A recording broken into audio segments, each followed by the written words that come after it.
So, Matt, where do football players go when they need a new uniform? I don't know. The locker room. New Jersey?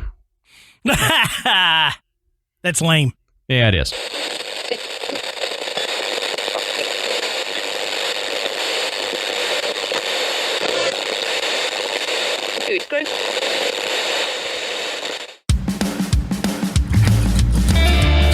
Good evening, everybody, and welcome to the Graveyard. Thank you for joining us tonight. My name is Adam. And my name's Matt. Now, pull up a tombstone or settle into your casket and get comfortable because this is Graveyard Tales. All right, everybody. Here we are with another episode. So before we really get into it, like we always say, go check out the Podbelly Network at podbelly.com. We're members of the Podbelly Network, and you can find new podcasts and learn about things to start your own podcast. We real quick wanted to remind everybody that Saturday, July 18th, we have a live show coming up in Pigeon Forge with Hillbilly Horror Stories. You can go over to our link, graveyardpodcast.com. There's a page on there to buy tickets to that event. So hop over to graveyardpodcast.com and buy tickets if you're able to make it out to Pigeon Forge, Tennessee. Yeah, that's gonna be fun. You know, we'll be in the mountains and talking about mountain stuff. Yeah. Hey, but you know, I mentioned this before. Gatlinburg has got some pretty cool haunted stuff. They've got a really good haunted tour. So, you know, come out to the show and just make it a whole, you know, haunted mountain getaway. You know, it'd be pretty cool. Will be. We're really looking forward to it, and we know Jerry and Tracy from Hillbilly Horror Stories are looking forward to it too. So, like I said, go over, grab you a ticket if you're able to come, and we hope to see you there. We'll try to have some fun stuff to talk about, maybe some fun stuff to do.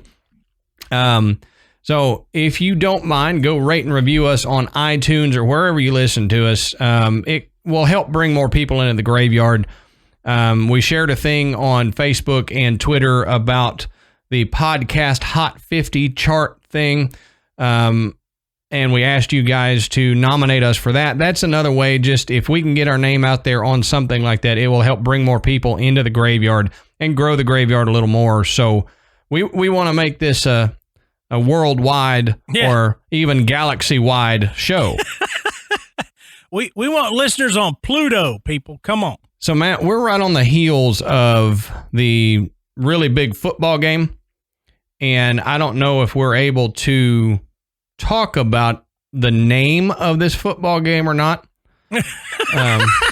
I think we can because we're not selling anything by using the name. So, all right. Well, the Super Bowl was just when you hear this, it would be almost a week ago. So I thought it would be fun to kind of go over real quick the top 5 Super Bowl commercials, because that's why people watch it now. They don't care about the game. They watch it for the commercials, right? Yeah. Okay. All right. So, Matt, I'm going to just see if you can guess which ones these are. So the 5th one, Matt, you have any ideas what the 5th most popular is? Let's see. I'm trying to remember the ones that I saw that kind of made me take notice. I really liked the Bill Murray Groundhog Day Jeep commercial. Well, hold your horses. They like that one too. That was higher up. What would be 5th? I don't know. It was the Rocket Mortgage Comfortable with Jason Momoa, where he gets home and starts taking his muscles off. Yeah, and he takes the wing off and he's bald. Yep. Number 4 was the Doritos Cool Ranch commercial. It was the one with Sam Elliott and Lil Nas. I can't stand that song. So yeah, right. I like Sam Elliott. Oh yeah. I know the Cheeto one where the guy couldn't help anybody because he had Cheeto fingers? Yeah, that was like down at one of the worst ones. That was like the bottom five. I thought it was funny. Yeah. I thought that was pretty funny. America did not. As they continue to eat Cheetos. Yeah, exactly. Number 3 was Google, the Loretta commercial, where the old guy had Google pull up memories of his wife, Loretta. Oh, yeah. That had all of America crying. Sappy. Yep, yeah. Exactly. Number 2 was the Hyundai Smart commercial. Yeah, that was great. That was right off the beginning. Yeah, okay. Yep. I remember that was great. Yeah, that one was in the first quarter. And then number 1 was the Jeep Groundhog Day commercial.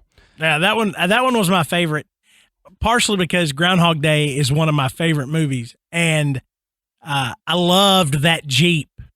I looked at Amanda and I said, I want one of those. Dude, Ashley and I have been going over that for months. That is the car that I want, is the Jeep truck. But when I looked at the price of it versus what you can get for other ones, no kidding, I was like, no, I'm going to go with a Dodge, But yeah, I really, I was drooling. You can ask Ashley. I was drooling over that Jeep truck for months and months. And during the Texas State Fair, I got to get in one because I had it at the car show there. And I was able to get in one, and I was like, this is fantastic. I love Jeeps. But for a dude as big as me, what I would be paying for this, I could get a lot more leg room in a Dodge. Yeah, and that's another thing. It would not ever be my main vehicle. Oh yeah, it couldn't be. Yeah. I've had friends with Jeeps, and it was their main ride, and I was like, this is not a main ride. No, this thing is, unless it is snowing, this is not fun to have in the wintertime. Yeah, and I if I get enough money, then I'm going to get a Jeep or a Jeep truck as my backup vehicle. Yeah, I can't come off that much cash for a car that I'm not going to drive all the time. Right. All right, Matt, we have pumped enough bovine scatology into the beginning of this episode that I think people might be getting mad. Shut up. Right, get to the point. So, Matt, get to the point. Tell us, what are we talking about tonight, brother? Okay, so tonight we're going to talk about the strange events, strange activity, and mysterious disappearances on and around Mount Shasta in California. Yeah. And,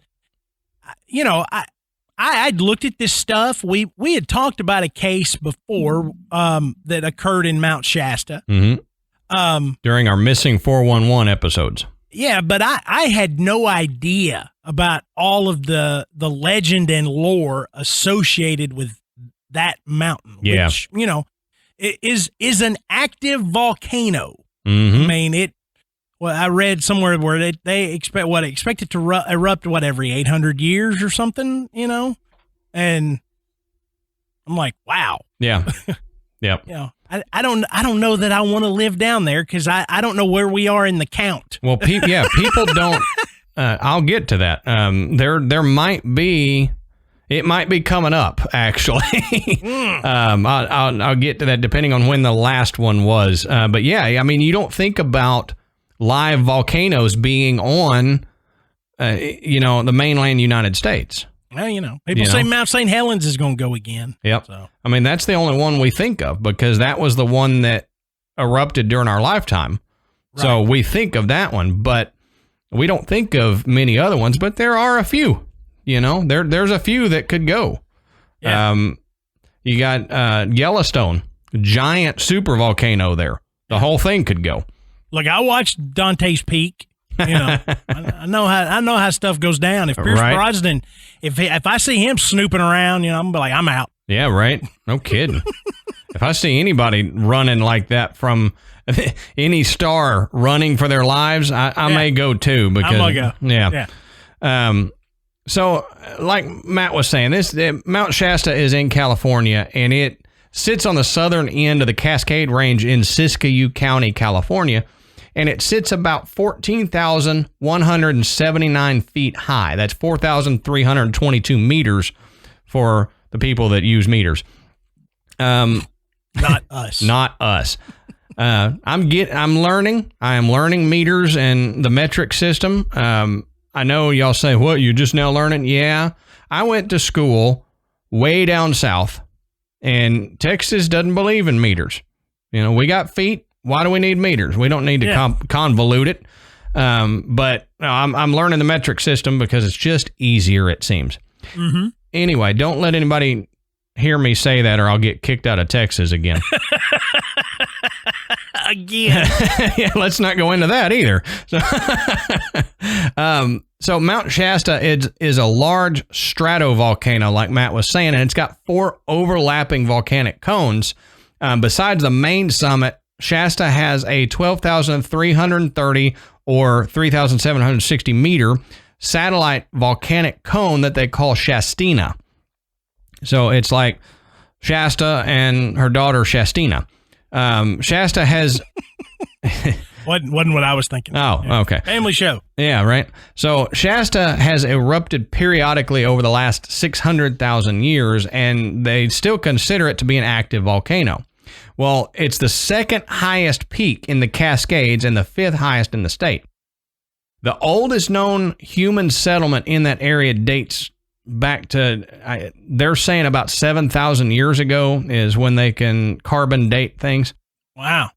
The Hotlam Cone is the one that erupts the most, and the Hotlam Cone has erupted several times in the past 8,000 years, including, here's where we get into the discrepancies. They say one camp thinks that there was an eruption over 220 years ago that was noted by La Pérouse, a French explorer who saw the eruption from the coast in 1786. But it's disputed by the Smithsonian Institute's Global Volcanism Program that says that 1786 eruption has been discredited, and the last known eruption that they were able to verify with radiocarbon dating was in 1250 AD. So if it's in 1250 AD, we got another one coming up, man. We're due. We are due. So let's hope there was one in 1786. That'll push us off a little bit longer. Right. But yeah. So there are several hot sulfur springs near the summit of Mount Shasta that prove that there is still volcanic activity happening beneath the surface. Without that volcanic activity, we wouldn't have those sulfur springs bubbling. Well, geologists consider Mount Shasta to be a very dangerous high-threat volcano. And the quote is, someday it will wake up and erupt again, possibly during this century. So again, I'm hoping not, because, we may be a long way away from California. It could still do some damage over here. Yeah. Now, Mount Shasta has 7 glaciers on it that they've named: Whitney, Bolam, Hotlam, Wintom, Watkins, and Conwakiton, and Mud Creek.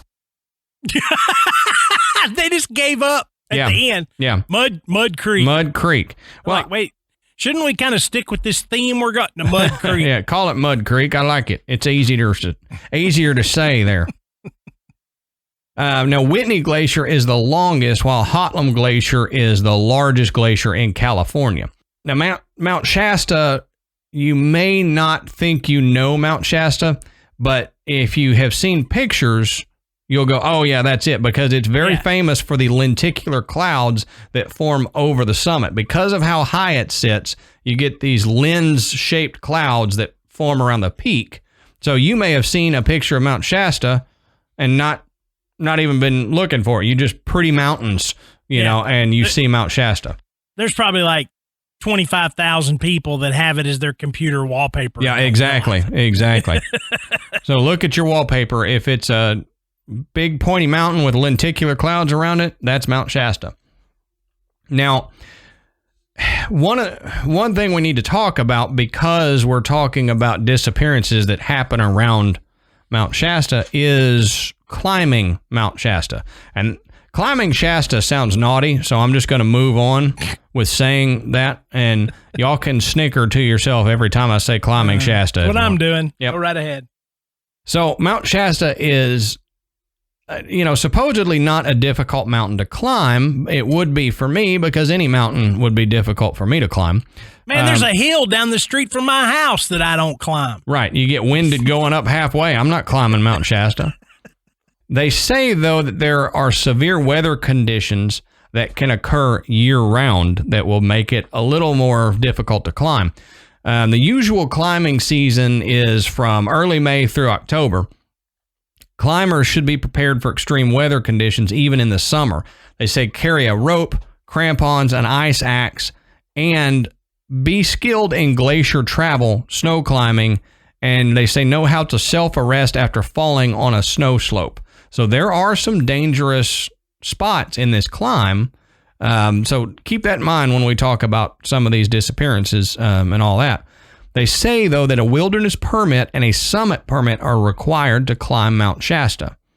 So, I mean, if you need a permit to climb something, then I would say it's not a walk in the park. Yeah.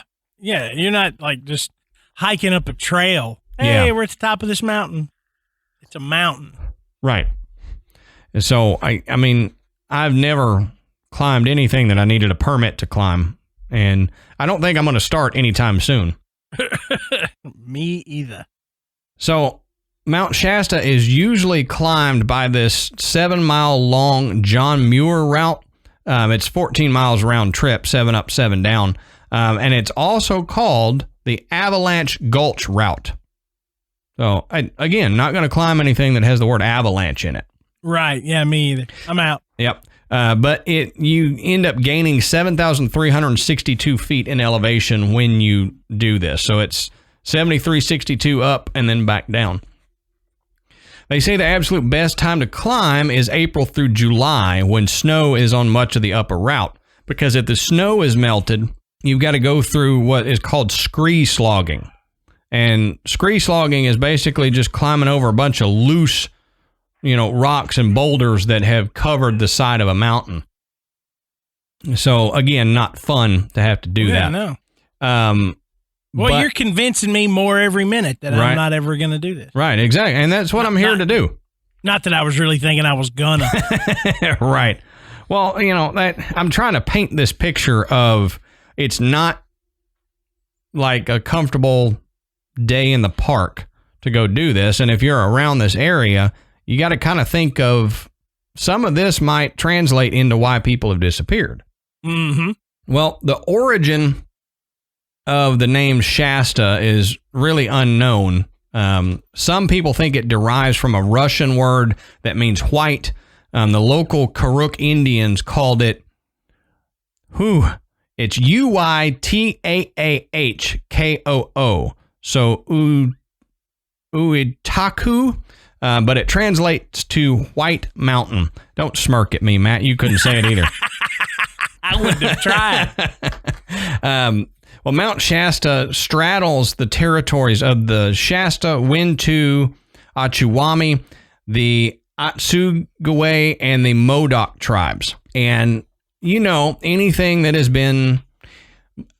Most mountains have some kind of lore and legend to them from... the native peoples that were around. Well, this is no different.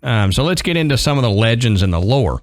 Well, Northwestern California Native American tribes traditionally view Mount Shasta as being, structurally and energetically connected to a wide range of these volcanic landscapes there.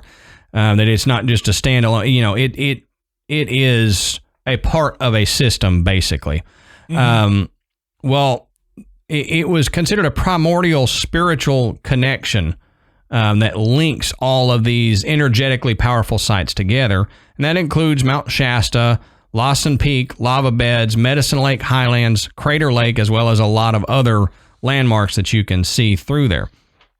And I think we've talked about Crater Lake in some episode we did. Yeah, we have. Well, for the ancient civilizations, Mount Shasta was on par historically with sites like the pyramids of Egypt, Stonehenge, the Mayan pyramids, and Machu Picchu. But it was considered to be even more of a spiritual place because it was, quote, creator made. It wasn't a man-made temple. This was a creator-made temple. Native Americans have observed Mount Shasta as a sacred mountain from the beginning of time. They viewed the mountain and its surroundings as holy ground. It's thought to be one of the first earthly places that was actually created by the Great Spirit. So in the past, no one but medicine men or women climbed up the mountain beyond the tree line. They thought it was too powerful for just any ordinary person to visit because it was inhabited by a host of potentially dangerous spirits and guardians who could harm a person who traveled up the mountain that was unprepared, spiritually or mentally. So you weren't allowed to go up past a certain point if you weren't a medicine man in that tribe, because they thought, well, you'll certainly die. And there's many stories that say the mountain is the, quote, sacred center of the universe. And in some stories, it is said to be the actual home of the creator, not just where that was not just something that was created by the Great Spirit, but the actual home of the Great Spirit, the creator. Mount Shasta's significance as a power spot for non-indigenous people didn't really begin until the 19th century, though. The naturalist John Muir described the mountain's peak as a religious icon, and he's the one that helped to spread the legendary fame of this mountain. You know, that's when it kind of went into more common knowledge rather than just indigenous people's knowledge. Now, in the 1930s, a businessman named Guy Ballard was hiking on the mountainside when he encountered a mysterious figure who claimed to be an ascended master. And we talked about ascended masters in our reincarnation episode. They're the people who have learned so much through their lifetime that they have kind of gotten out of this birth, death cycle that we're all in, and they have no need for it anymore because they've learned. They've moved past that. So the mountain is said to be home to these ascended masters. Well, the mountain is also considered one of the 7 sacred mountains of the world, and a Buddhist monastery was actually built there in 1971. It has become a site of meditation, holy temples, and shrines. It's believed to be the focal point of positive energy and a place that would help bring world peace to mankind. So there's a lot of people who believe this is a very spiritual and, you know, a very positive place to be. Well, I mean, it's a volcano.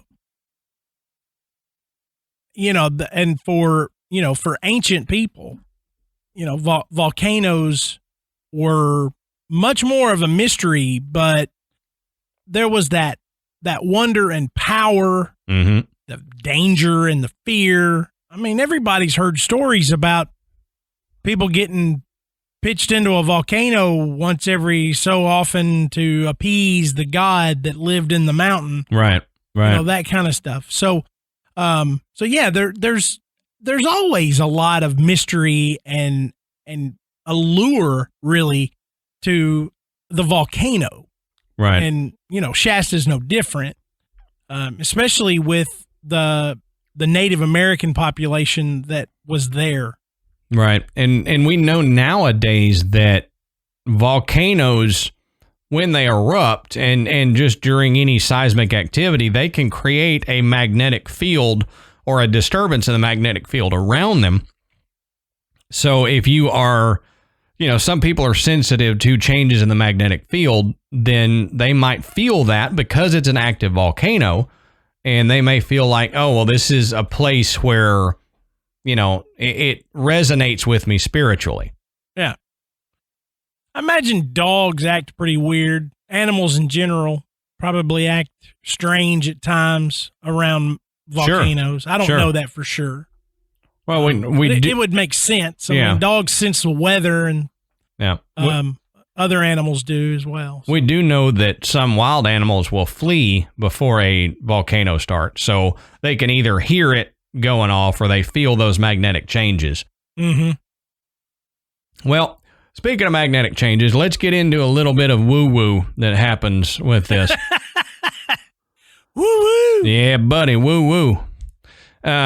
So with a place like this, there's always going to be some maybe wilder or stranger things that people believe or say about the place. Well, some believe that Mount Shasta is closely related to mysterious flying objects. So, just in general? Yeah, it could be not really UFOs, but MFOs. Just mysterious. Mysterious flying objects. Yeah. It looks like a lazy boy. Yeah, well, it's flying. That's mysterious. So some have ventured to say that there are secret underground bases located inside this, quote, magical mountain. Mm-hmm. Which we hear about a lot of mountains, that there are underground bases or underground tunnels or whatnot, beneath the mountain. So it really doesn't surprise me that they say that about Mount Shasta. Yeah, Smaug the dragon lives in there. Yeah, exactly. Yep. Well, Mount Shasta has been identified by many, quote, experts as a spiritual and cosmic energy point, a landing area for UFOs, and even an entry point that leads into the fifth dimension, and as an access point to underground civilizations. In 1884, Frederick S. Oliver, writer and explorer, wrote a book entitled, quote, A Dweller on Two Planets, where he speaks of elaborate underground tunnels and rooms where the descendants of Atlanteans live. Now, Oliver he's an interesting cat. This occurred to him when he was a teenager. So Oliver was helping his family mark boundaries around the mountain for their mining camp. But suddenly he began to shake and convulse, and it appeared that his hand was trying to write something. So he was obviously panicked, and he ran home, where his mother, seeing his hand, gave him a pencil and paper. Now, as the story goes, Oliver went into a trance-like state and began to write for several minutes. And these trance writings would recur over the next couple of years until finally it seemed like he had finished. Now, Oliver collected the writings, and that collection of writings was a book called The Existence of the Secret Lemurian City and Their History. I paused. I keep wanting to say Lumerian. Yeah. It's Lemurian. And there's a reason why it's Lemurian. But anyway, the book describes an ancient race of very intelligent beings that live within Mount Shasta. And these beings are our cousins, but they have evolved and advanced long before we became. Now, the name Lemurians, I told you, there's a reason. It references Lemuria, which is a hypothetical continent bridging the Indian Ocean, which would have explained the migration of lemurs from Madagascar to India. Ah, okay. Okay. Now, when I first read that, I was like, wait, what does something from India and Madagascar have to do with the Pacific Northwest? Right. Well, Lemuria, this continent, was supposedly submerged and no longer able to be seen. But by the late 19th century, theorists had developed this idea that people of this lost continent of Lemuria were highly advanced beings. And with the rise of the folklore, over time, it began to encompass the majority of the Pacific Ocean. So, okay. According to this lore, this continent was ginormous. Yeah. And went all the way from India across the Pacific Ocean into North America. Okay. Oh, okay. But Oliver believed that these beings chose him to be their messenger, and he also claimed to have seen their crystal city, Telos, that lies deep within the mountain. He also said that he saw cigar-shaped airships, and these airships were capable of flying at incredibly fast speeds. Now, the book was groundbreaking for its time because it talks about quantum mechanics, anti-gravity, mass transit, zero-point energy, which Oliver described as dark side energy. But it wasn't until years later when people realized that Oliver, who again was only a teenager at the time, must have been some kind of genius, because in the late 19th century, quantum mechanics and anti-gravity was not something that a young man would have ever come across in his education. No kidding. Yeah. And you know, it is of interest that Oliver describes cigar-shaped airships, because this classic depiction of UFOs wasn't widely known until the 1940s and 50s. Yeah. Which is when the UFO phenomena really began. So it's interesting that, number one, like I said, that Oliver's writing about things that he should have no idea about. Yeah. Okay. And then he's writing about things that came about, 50 years later. Mm-hmm. So that is kind of curious as to why he would have used those descriptors, why he would have known about these things.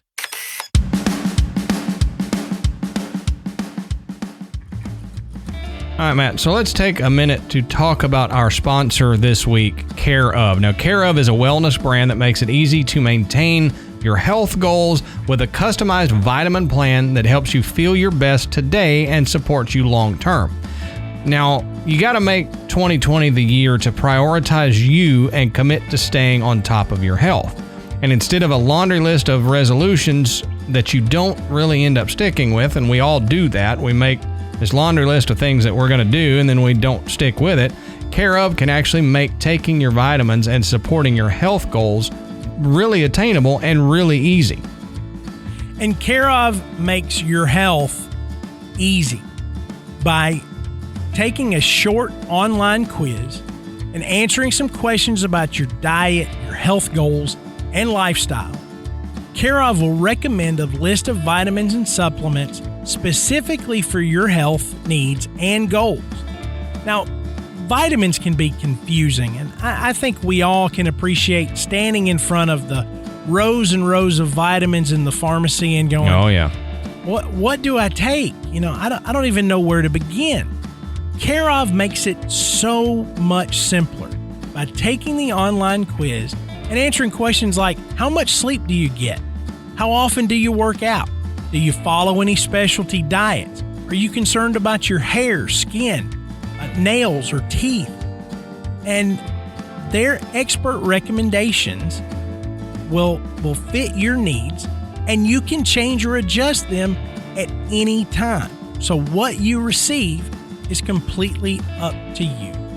Now, Graveyard Tales listeners can take advantage of this offer for 50% off your first Care Of order.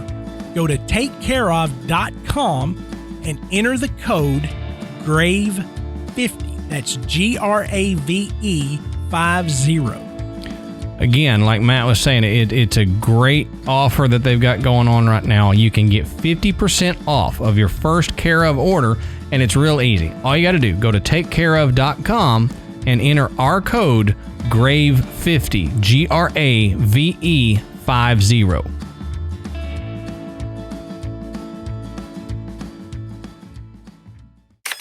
It's rumored, and I could not find a account or anything that we can really verify this next thing, but I thought it was interesting to bring up, even though I can't fully verify it. I just wanted to let everybody know that I'm not claiming this actually happened. Don't send me emails. I won't read them. It's rumored that in 1931, there was a fierce wildfire that swept across Mount Shasta. Well, according to locals, the fire was stopped by a mysterious mist that came out of nowhere.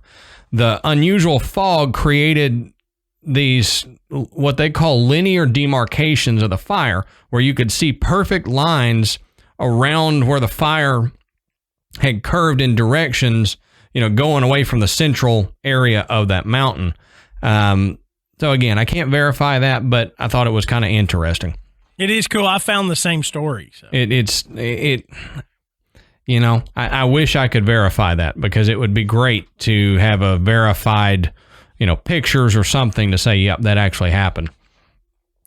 Well, Mount Shasta is also believed to be an energy supply base for extraterrestrial crafts. Now, they say that because there's an increasing number of sightings that have been reported in the area around this last decade, that they're coming in to draw energy from Mount Shasta.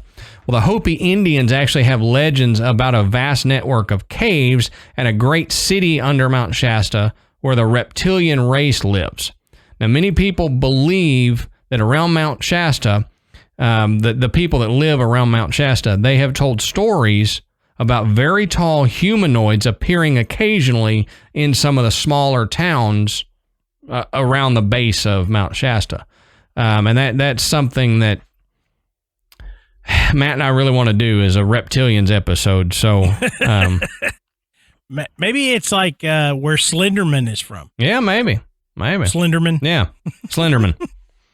So, among all these other odd things, about 12 years ago, a strange hole appeared on the side of Mount Shasta, and it appeared to have been dug by hand and at night, with the diggers using a makeshift pulley system to remove the dirt. Now, the only clues that were left behind were a ladder, a few buckets, and a plastic water bottle. Now, a gentleman named Elijah Sullivan, who is a native of the town Mount Shasta, decided to make a documentary about what the diggers were looking for because of all the mysterious stories that come from Mount Shasta. Right. And he says that three main theories kind of stand out. Now, one, it was people actually looking for the lost city of Telos. Yeah. Okay. Sure. Yeah. Why not? But number two is that the diggers were searching for Native American artifacts. And we've already talked about, how important this was to the Native Americans. And there's history of looting for artifacts in the area around the mountain. And Native American artifacts can be quite valuable. However, Mount Shasta, as Adam mentioned earlier, is considered sacred ground to the Winnemem-Wintu tribe. And experts from the Forest Service say that any tools or ceremonial items that would have been of any monetary or historical value would have been packed up and not left behind by tribesmen. Sure. So, interestingly enough, I found this out. The fine for looting Native American artifacts is $20,000. It's a butt ton. Don't do it. Yeah. And it increases to $100,000 for the second offense. Yeah. Like anybody could afford to do this twice. Yeah, no kidding. They nail you once, you're done. Yeah. Oh, yeah. Yeah, sure. And if you've already got that kind of scratch, what the hell are you doing trying to loot Native American artifacts? Right. But the third one, it was theorized that the diggers were amateur miners looking for gold. And the Forest Service also thinks that this is unlikely due to the fact that the volcanic geology of the mountain wouldn't make it ideal for the presence of gold. But despite all that, the area does have a history from the gold rush era. So some people did try. Mm-hmm. But nonetheless, Elijah Sullivan thinks this makes a pretty good mystery. Oh, yeah. Especially with the history of the mountain. So he's been investigating it for about the last, 10 or 12 years. To see, what in the heck they were actually looking for. So what you're telling me is this is a more modern day Oak Island thing. Kinda. Just a random hole, and somebody is investigating this random hole, and there might be treasure. It was obvious somebody was looking for something. Right. We just don't know what. Right. So. Well, among all those other things, Mount Shasta is also known for just a buttload of mysterious disappearances throughout history. And one of the most recent cases actually occurred in 2011 when a 6-year-old boy disappeared for about 5 hours while playing in the woods. Now, according to witnesses, the boy suddenly vanished from sight in a second and then reappeared 5 hours later as if nothing had ever happened. Oh. So, quite weird. He just there 1 second, next second gone, and then 5 hours later he shows back up. He's none the wiser, but they realize 5 hours have gone by. Yeah. And if you think that sounds kind of like a missing 411, there's been it does. more than a few missing 411 cases around Mount Shasta. And some of these they're odd. Some of them have a paranormal quality to them. Mm-hmm. But yeah, it does seem like there's more than their fair share, more than what you would think a mountain that you could actually go and climb would have. And of course, a lot of these are going to be chalked up to, look, these were people that, went hiking. They decided they were going to climb the mountain. They didn't make it. They turned around and gave up and didn't tell nobody, found another way off the mountain and just went home.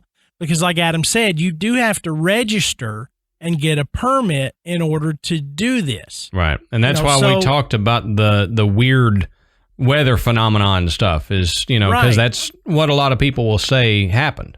Right. This first one I found, which was not directly attributed to one of these mysterious disappearances, but I thought it was odd.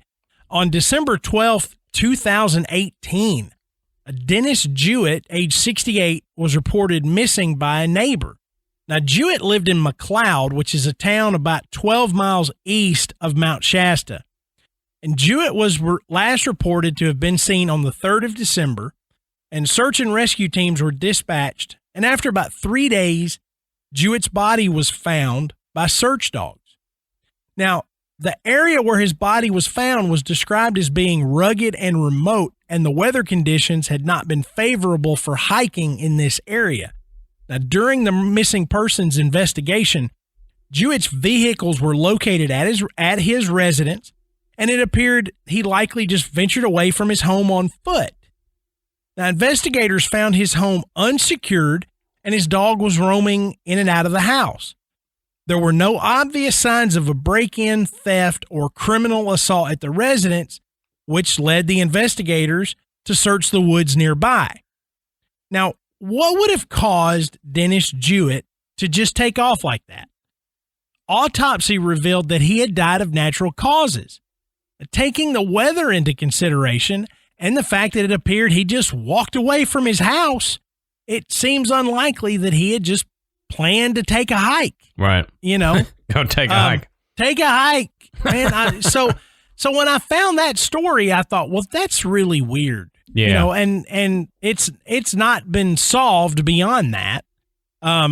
It's just, they don't know what happened.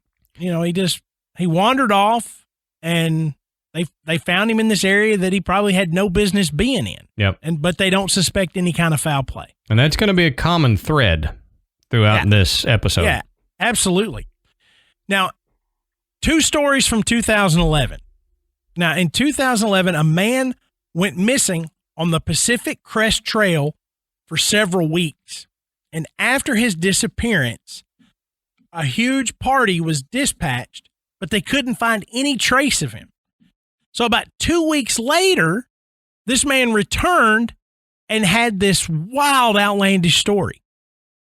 The man said that while he was out hiking, he heard a woman singing, so he decided to go off the trail to find her.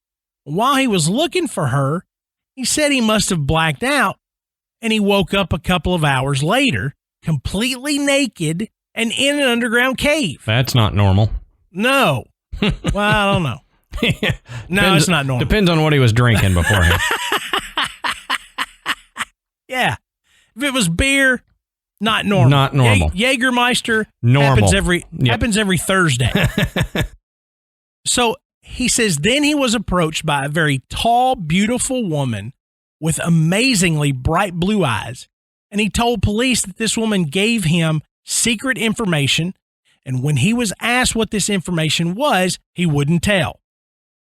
That's the best way to keep it secret, guys. You don't tell. Right. Stop telling people. But after this event, this man changed his name to Lord Kalki, making many believe that this guy had suffered some type of mental breakdown on the mountain. Sure. But some think that he may have had an encounter with the mysterious Lemurians that we mentioned earlier. Yep. And they made him a lord. He was knighted. Yeah, that's right. I'm gonna go off somewhere and come back and change my name to Lord something. Lord Matkey. Yeah. Oh, I can do better than that. Can you though? Maybe. Yeah, we haven't proved that we're that creative.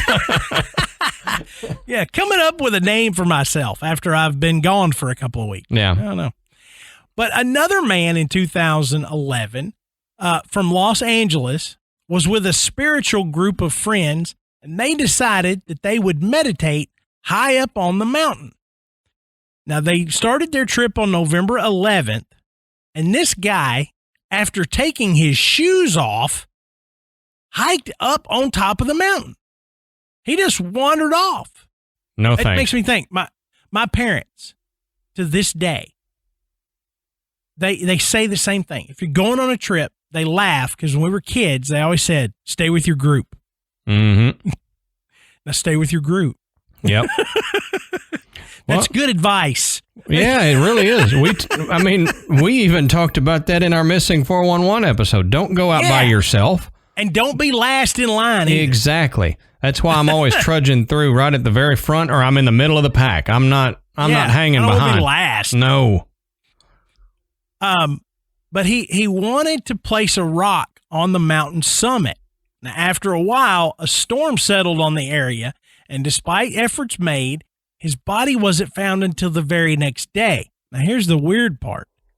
The estimation was that he had traveled about 9,600 feet up the mountainside. What? Barefoot. No. And overnight. Yeah, no. That can't happen. You don't do that. Even running, you're not going to travel that distance at night barefoot. No. Yeah, I mean, so the question is how did he get that far? Now, that is another commonality with a lot of these missing 411 cases is that people are found so far away from where they went missing that it just seems unexplainable, and they can't. Right. Either because they died or they have no recollection of events right up until before they went missing. Mm-hmm. But yet, I mean, we had a story on the Missing 411 episode about a guy that, he woke up 18 months later and he was like 700 miles from where he started. Yep. Yeah. And you're like, well, that's weird. Yeah. But being able to travel that distance in that short amount of time seems impossible. Right. So let's talk. We brought it up. Let's touch on it again. The missing 411 stuff. And like I said, we've got an entire show about this, but it keeps cropping up. We're obsessed with this missing 411 stuff. It's just amazing. Every time I hear, and it seems, kind of weird, but every time I hear about missing hikers or anything, I immediately start reading that story, looking for the stuff that would make it a missing 411. Oh yeah, me too. Now 99% of the time, the people are found or something, and it doesn't fit. It's not all that weird. There's a solid explanation for what happened. Right. But I always have a tendency to look and see, is this another one of these weird ones? Yep. Just in case. But this next one, Adam and I actually discussed in the Missing 411 episode. So I'm just going to hit the high points here. But for a more detailed version of this story, go find episode 29 at about the 1 hour mark. Right. And you'll hear Adam discuss this. But one day, a young boy and his grandmother were taking a nice little hike in the woods near Mount Shasta when all of a sudden, the grandmother just passed out. And when she woke up, her grandson was missing. Now, the young boy was found a couple of hours later, And he said he got abducted by a robot that looked and sounded just like his grandmother. Mm-hmm. And he also said he was taken to a huge underground cave that was filled with other robots. Now, this sounds like something that a 5-year-old boy would make up. Oh, sure. But what's really interesting about it is that when the grandmother finally woke up, she found that she had been dragged from her tent and felt a really strange pain in the back of her neck. Now, she discovered an odd puncture wound, making her believe that foul play was involved and that someone or something did indeed abduct her grandchild. Mm-hmm. So, yeah, that one's weird, and Adam relates it in much more detail in the 411 episode, but it's a story that if you start looking at these Mount Shasta disappearances, it comes up every time, because it's one of these really weird, bizarre stories, and it goes along with all the other weird stuff that happens on this mountain. Right. The last one that we're going to discuss tonight is the most famous story of a disappearance, on or around Mount Shasta. This is the one that if you Google any of this is the one you're going to find. And it is very odd. But it involves a gentleman named Carl Landers. So on May 25th of 1999, 69-year-old Carl Herbert Landers set out with friends Milton Gaines, age 64, and Barry Gilmore, age 60, to climb to the summit of Mount Shasta. Now, Carl's friends described him as an experienced climber, hiker, and distance runner, and in excellent shape. For 30 years, he had run every morning and even completed the Boston Marathon in 5.5 hours. Now, that sounds fast to me. Oh, yeah, for sure. I'm assuming that if you can complete a marathon, period, yeah, you're better than I am. It would take me 5 days to do that. If you start a marathon, you're better than I am. Right. But in his later years, he had this ambition to climb the highest peaks in every county of California. So in May of 1998, a year before he disappeared, he climbed Mount Shasta, but he didn't make it all the way to the summit, and he vowed that he was going to come back and he was going to get to the peak. So the night before the group's visit to Mount Shasta this is on May 22nd of 99, the three men stayed together in a motel. So on Monday, the 23rd, they left the motel at 4 a.m.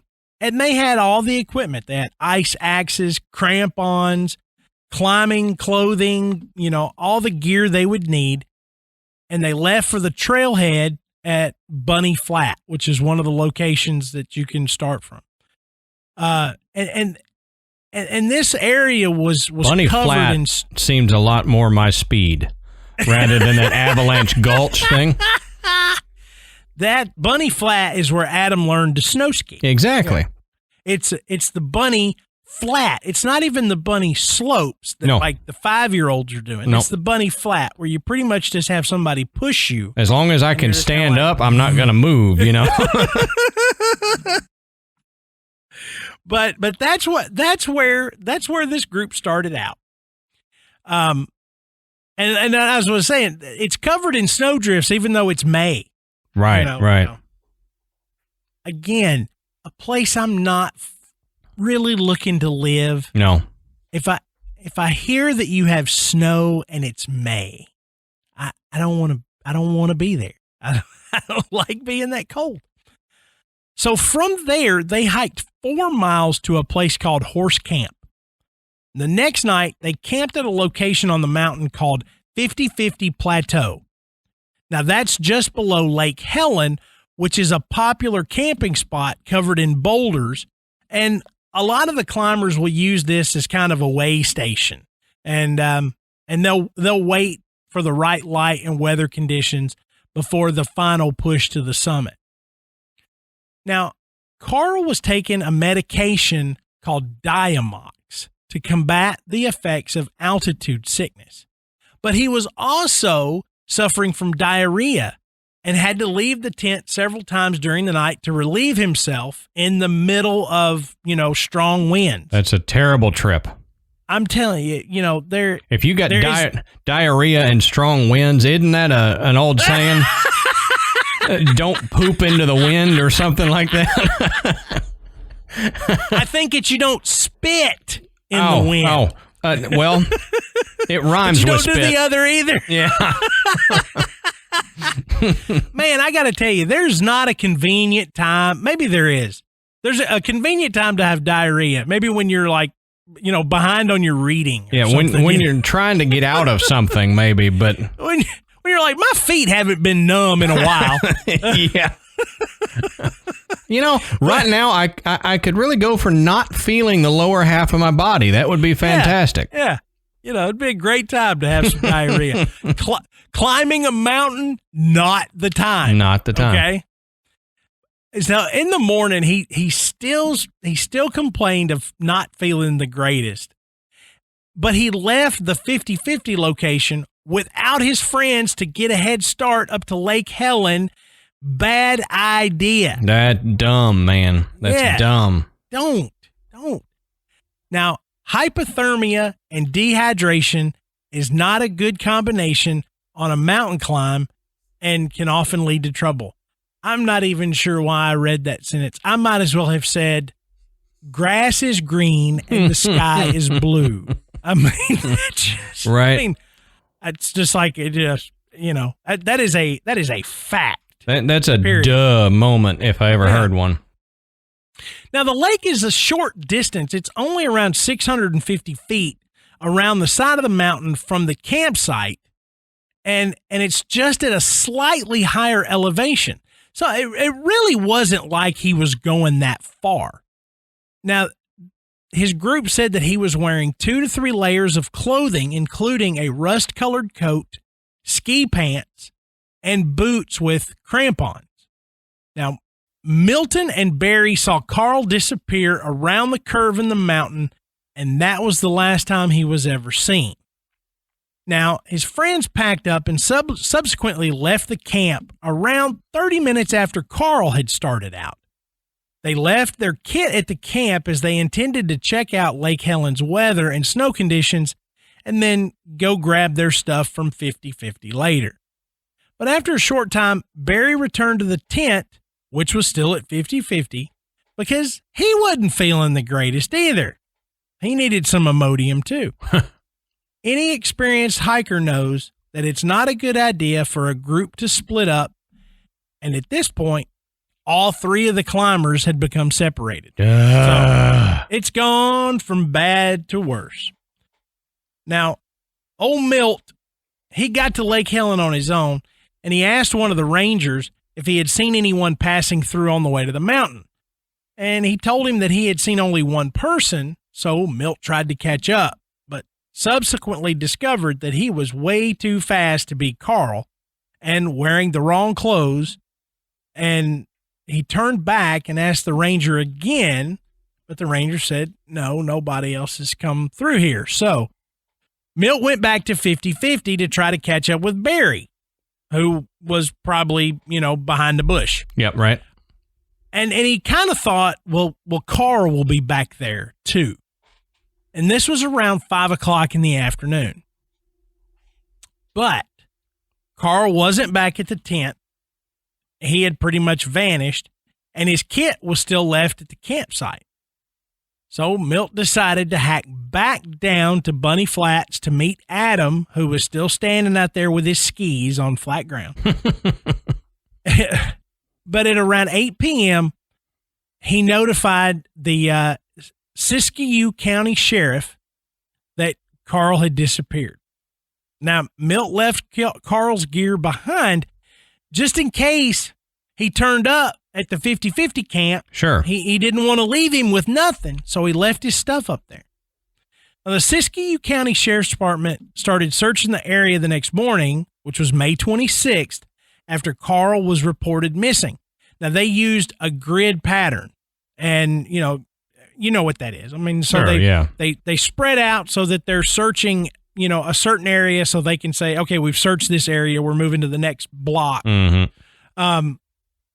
And they also had a National Guard air ambulance helicopter and a California Highway Patrol helicopter equipped with an infrared sensing device. Now, a ground search team was also sent out, and they were on skis, horses, and foot, and they were made up of U.S. Forest Rangers and Shasta Mountain Guides. Now, they were joined by volunteers from surrounding counties and Southern Oregon, and also several members of the Orinda Roadrunners, which was a club that Carl had belonged to. Meep. And because he was a runner, Right? So all these people have come around to search for this guy. A helicopter pilot took professional climbers to the summit, and they started coming down the mountain using different routes at different points on the compass.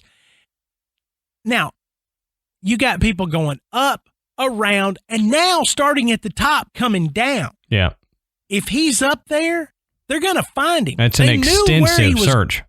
They knew where he was going, or at least where he wanted to go, and they knew where he had been. So, I mean, really, they're searching almost the whole mountain. Yeah. Even though it was reasonable to think that he would have been in this location. Right. But they can't find him there, so they have to broaden out their search. Now, the search and rescue effort was headed up by a man named Grizz Adams. It got to be a nickname. Not his given name, I assume. Right. But he had overseen over 400 search and rescue operations. So, this guy was no slouch. He knew what was going on, and even in an interview with David Paulides from the Missing 411 books, he said, "In 35 years, I've never had this happen to me. We were all over that mountain. He was not on the mountain. We brought canines in. They didn't pick him up. We flew around it. We dropped guys at the summit. They came down all sides. They couldn't find him. They talked to people who were on the mountain. They didn't see him. There's snow around the path where he was, and nobody went outside the path." So when Paulides asked Grizz Adams what he thought happened to Carl Landers on the mountain, he said, "That's the $1 million question. He either went up or in, but he's not on it." To this day, now 20 some odd years later, nothing has ever been found, not a trace of his equipment, and it's assumed that Carl disappeared somewhere between the 50-50 Plateau and Lake Helen, as no tracks were spotted off the trail.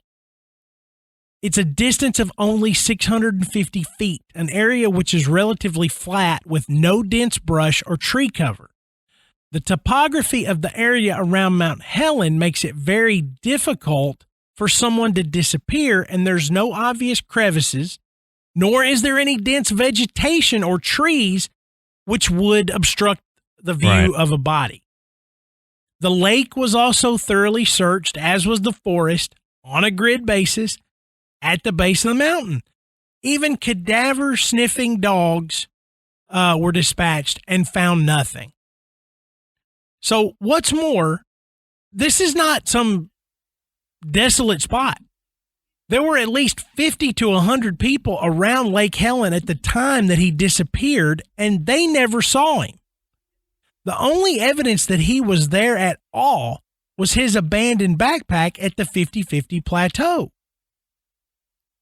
That's just wild to, it's like we talked about in the Missing 411. You bring in the cadaver dogs and stuff, and they can't even find you, which is just crazy. Yeah, and one thing that always comes up in these cases is that hypothermia can cause people to become delirious, and they begin to feel that they're hot, and so they take their clothes off. Right.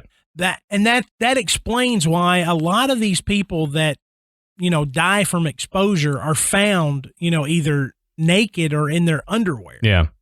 Because that's what hypothermia does to your body. Because people that don't know would look at it and go, "Why in God's name would that guy take off his clothes? It was freezing." Well, to him, it wasn't, because he was dying from hypothermia. Yeah.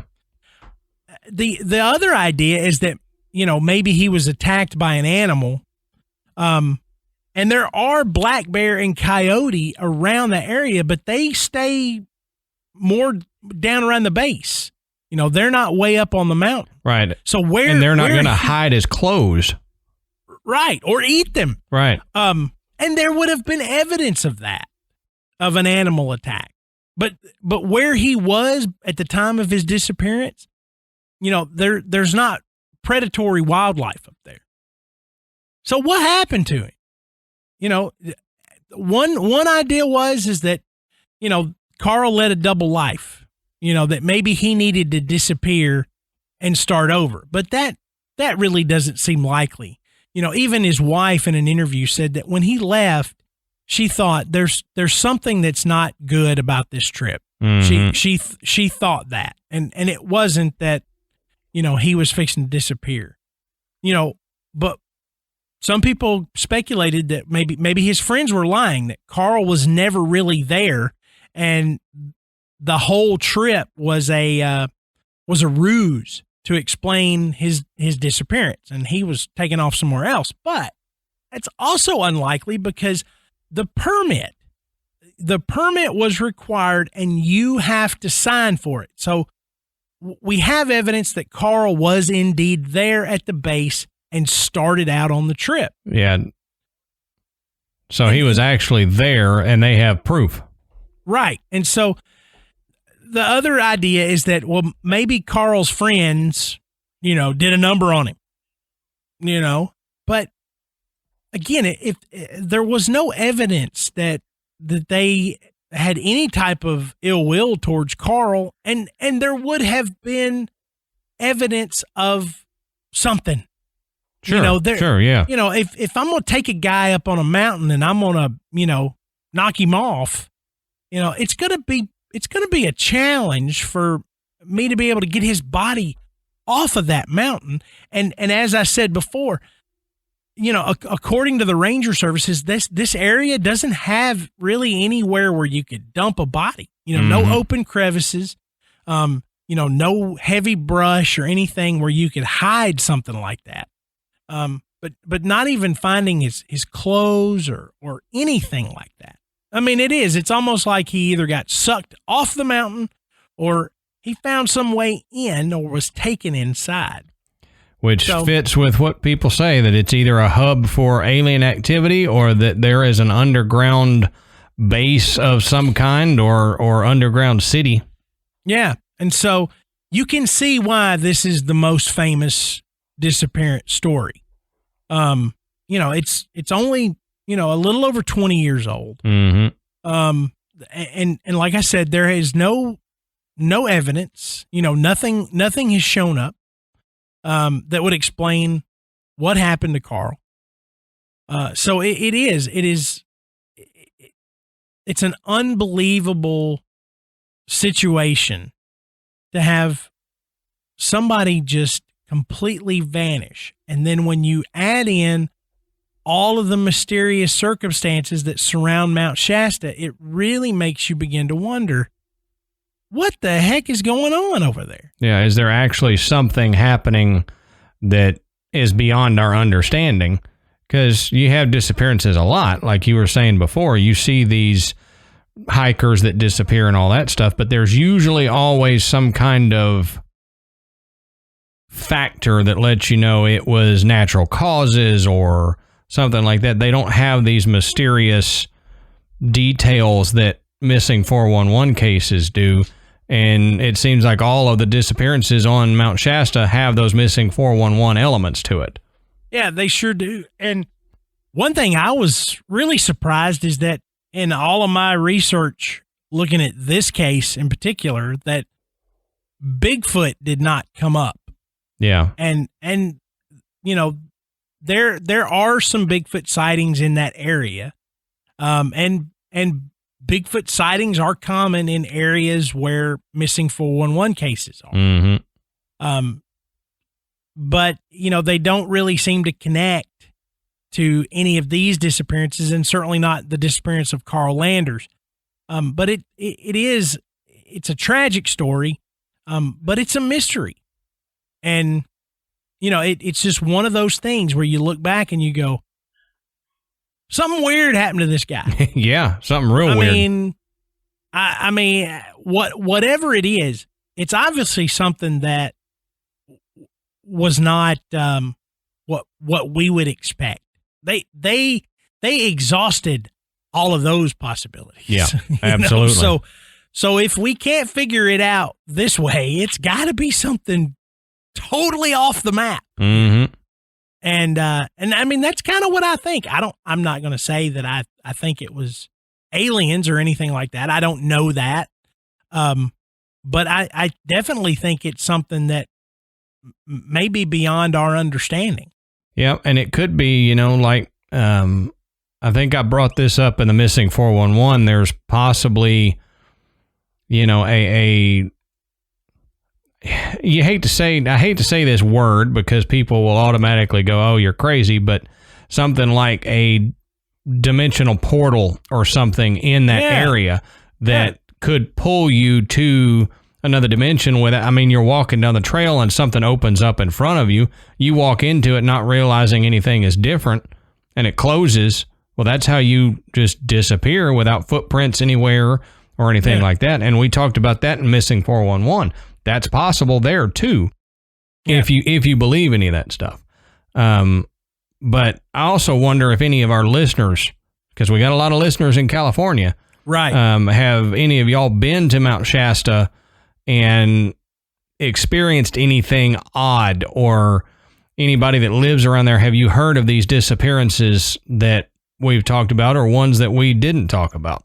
Yeah, and in my research, I found that there's a lot more that are not well documented. So those little stories are just hard to find, and a lot of them just are two hikers went up the mountain, never came back, and they were never found. Right. And that's it. And there's a lot of those.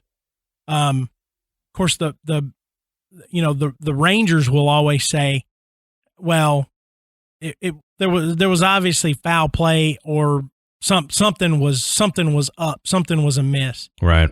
Because they don't have the details that they have in this particular story. But what do you guys think?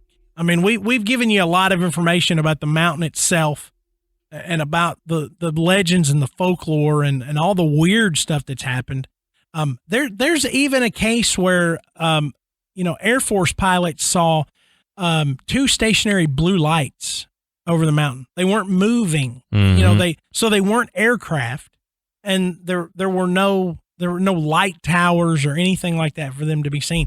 So, there's everything from UFOs to ancient civilizations to reptilians to dimensional portals, everything associated with this mountain. So what do you guys think? Is there a portal there? Is it an alien hub? What do you think's going on there? Let us know. Jump in our Facebook group and talk about this. Join us for our upcoming See You Live show. We'll discuss this more then, and we'll be able to take some questions and some thoughts from you guys as well. Right. So, but as always, please, as Adam said earlier, go rate and review us on iTunes, because it does help us get up the charts a little bit. It makes us easier to find, and it brings more folks into the graveyard. Check out our website. It's graveyardpodcast.com. And on the website, you will find links to buy Graveyard Tales merchandise. You can listen to the show, and you can become a patron.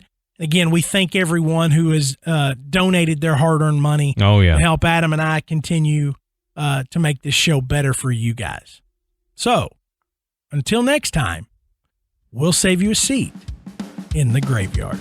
See you soon.